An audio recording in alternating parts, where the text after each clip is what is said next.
hayal ve edep timsali Hazreti Osman radıyallahu anh'tan bize miras olarak yansıyan üstün meziyetler. Hayat ve hikmeti ahlakının esası kılan Hazreti Osman.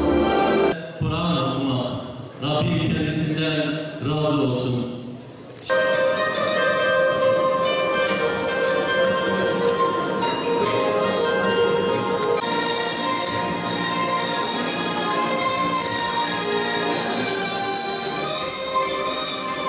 Çok çile çekti, cennetin talebi, talebeli. Açlık yorgunluğu, işkence derken.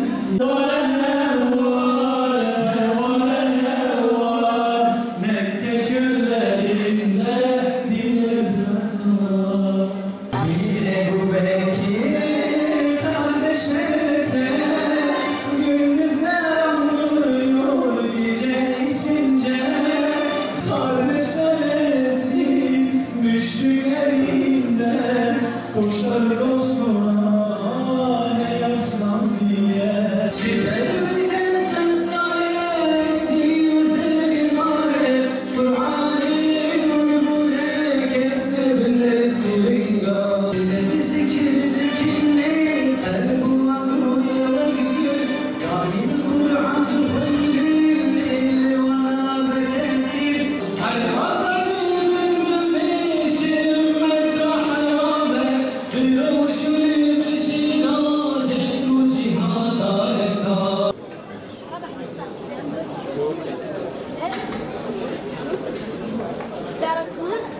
Onları örnek alanlar, hayada Osman diyenler, emanette Ebu Ubeyde bin Cerrah diyenler, adalette Hazreti Ömer diyenler, ilimde, şecaatte Hazreti Ali diyenler, sıddıkiyette Ebu Bekir diyenler ve hakeza hayatlarında onları numune alanlar, örnek alanlar.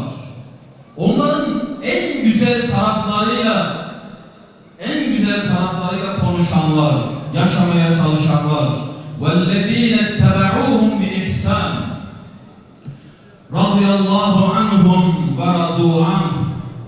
Allah onlardan razı, onlar da Allah'tan razıdırlar.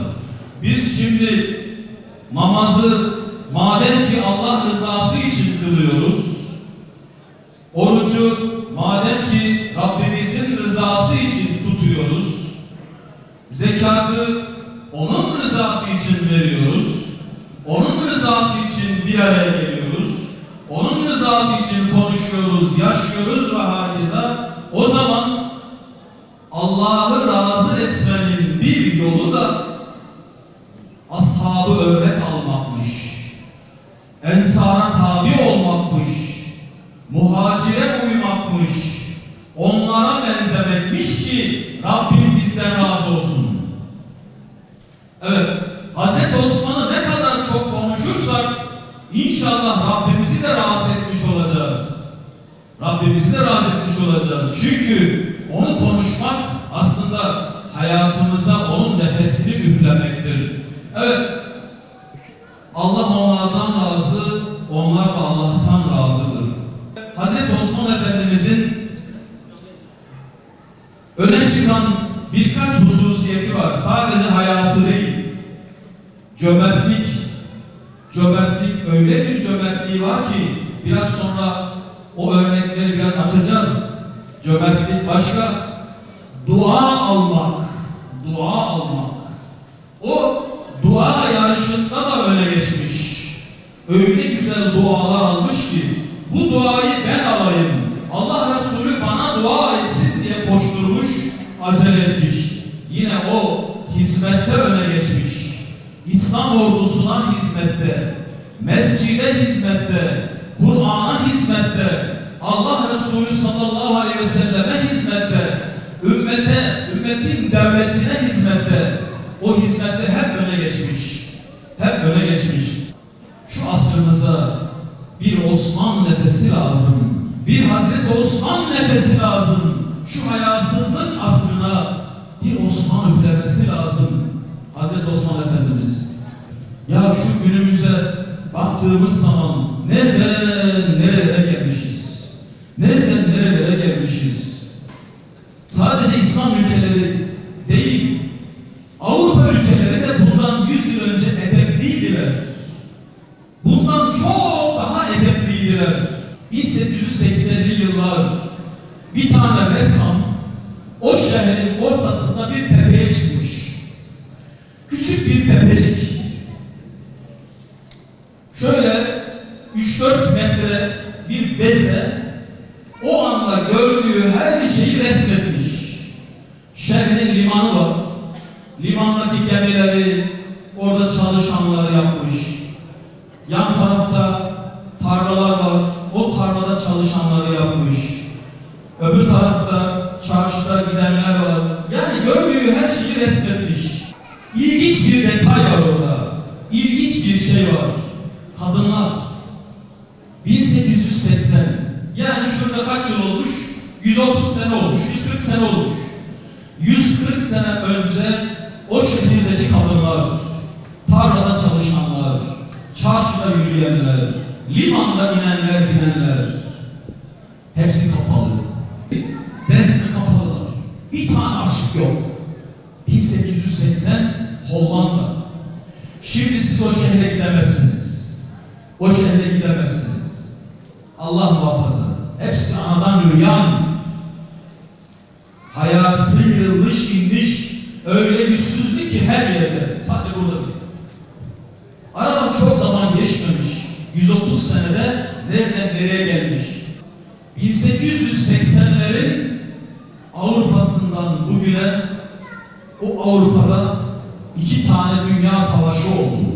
100 milyondan fazla insan öldü. Şehirler yerle bir oldu. Ama sadece bu mu? Sadece bu değil.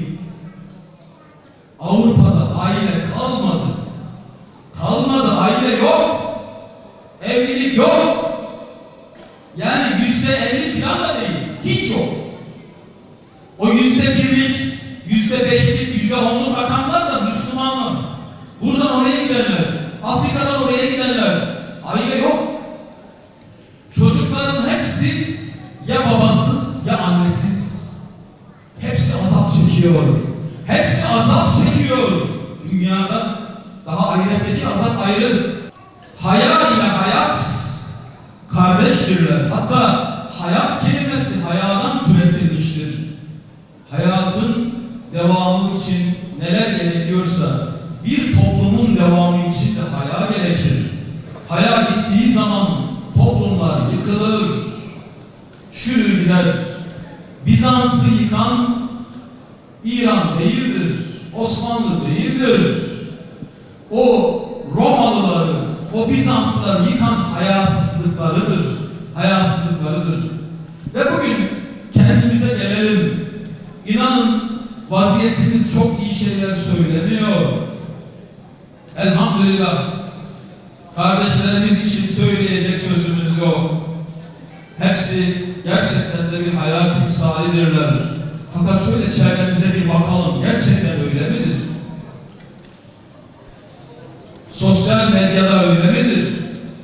Hazreti Osman Efendimizin hayası bize o kadar çok şey söylüyor ki günümüz için. Bundan biz Hazreti Meryem'in iffetini, Hazreti Yusuf'un iffetini de anlıyoruz. Bundan biz namusu anlıyoruz, mahremiyeti anlıyoruz. Bundan biz haram sözlerden uzak durmayı anlıyoruz. Çünkü hayanın, evet alimler 3 çeşidi vardır demişler. Bir, Allah'a karşı haya.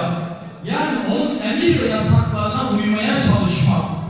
İkincisi, topluma karşı haya. Yani toplumun hakkına, hukukuna, ahlakına riayet etmek. Üçüncüsü de kişinin kendisine karşı haya. Yalnız bile kalsa, tek başına bile olsa yalnız olmadığını bilmek.